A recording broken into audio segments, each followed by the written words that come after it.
ડાંગ વલસાડના કુટીર ઉદ્યોગના જાહેર અપીલ અધિકારીએ આરટીઆઈની વિગતો આપવા આડોડાઈ કરતા અરજદારે ઉચ્ચ કક્ષાએ અપીલ કરવાની તજવીજ હાથ ધરી। ડાંગ જિલ્લાની આયુર્વેદિક ફાર્મસી સહકારી મંડળી આહવાની એક જાગૃત નાગરિક દ્વારા આરટીઆઈ એક્ટ હેઠળ માહિતી માંગવામાં આવતા પ્રથમ અપીલની સુનાવણીમાં જ જાહેર અપીલ અધિકારીએ છટકબારી શોધી મંડળી ત્રાહિત હોવાનું જણાવી અરજદારને ગેરમાર્ગે દોરવાનો પ્રયાસ કરતા અરજદાર દ્વારા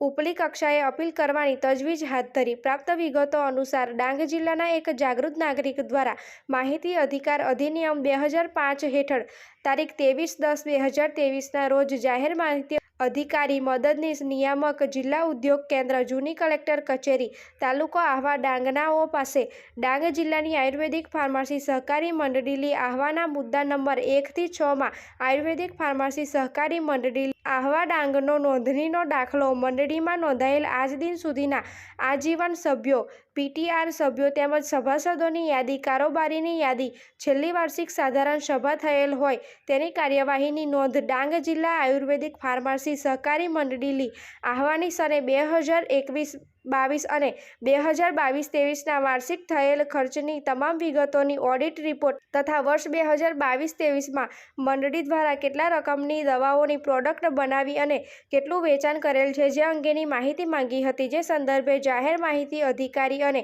મદદનીશ નિયામક ટ્રાઇબલ કુટીર ઉદ્યોગ ડાંગનાઓએ તારીખ 21/11/2023ના રોજ એક પત્ર દ્વારા મુદ્દા નંબર 1 માં ડાંગ જિલ્લાની આયુર્વેદિક ફાર્મસી સહકારી મંડળી આહવાનો નોંધણી નંબર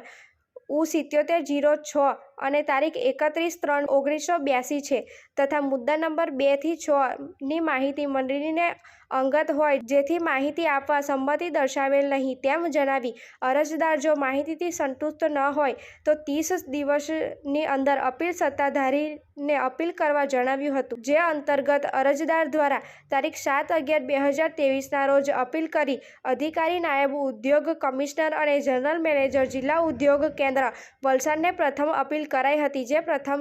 અપીલની સુનાવણી તારીખ 3/1/2024ના સવારે 11 કલાકે મદદનીશ નિયામક ટ્રાઇબલ કુટીર ઉદ્યોગની કચેરી ડાંગ આહવા ખાતે રાખવામાં આવેલ હતી, પરંતુ આ સુનાવણીમાં પ્રથમ અપીલ સત્તા અધિકારી અને નાયબ ઉદ્યોગ કમિશનર અને જનરલ મેનેજર જિલ્લા ઉદ્યોગ કેન્દ્ર વલસાડ ડાંગ દ્વારા રૂબરૂ હાજર ન રહી વિડીયો કોન્ફરન્સ દ્વારા અરજદારને ડાંગ જિલ્લાની આયુર્વેદિક ફાર્મસી સહકારી મંડળી આહવામાં આવતી હોય છે જે મુદ્દા નંબર 1 થી 6 સુધીની માંગેલ માહિતી અમો આપી શકીશું નહીંનું જણાવી છટકબારી શોધી લઈ અરજદારને ગેરમાર્ગે દોરતા અહીં અરજદારે નારાજ થઈ તુરંત જ એક અરજી આપી ઉપલી કક્ષાએ અપીલ કરવાની તજવીજ હાથ ધરાઈ છે। અને ઉલ્લેખનીય છે કે ડાંગ જિલ્લાના કુટીર ઉદ્યોગ નોંધાયેલ ડાંગ જિલ્લા આયુર્વેદિક ફાર્મસી મંડળી આહવાનો કુટીર ઉદ્યોગના કર્મચારીઓ પાસે કોઈપણ રેકોર્ડ નથી। આ સહકારી મંડળી સરકાર પાસે પણ ગ્રાન્ટ મેળવે છે। ડાંગ જિલ્લાની આયુર્વેદિક ફાર્મસી મંડળી આહવાનો કરોડોનો ભ્રષ્ટાચાર બહાર આવવાની બીકે હાલમાં મંડળીના હોદ્દેદારો અને અધિકારીઓ સાંઠગાંઠ અને અરજદારને માહિતી આપવાની આડોડાઈ કરતા અરજદાર દ્વારા ઉપલી કક્ષાએ ફરિયાદ કરવાની તજવીજ હાથ ધરી છે। Reporter Vinod Pawar, BN news Gujarati, Dang.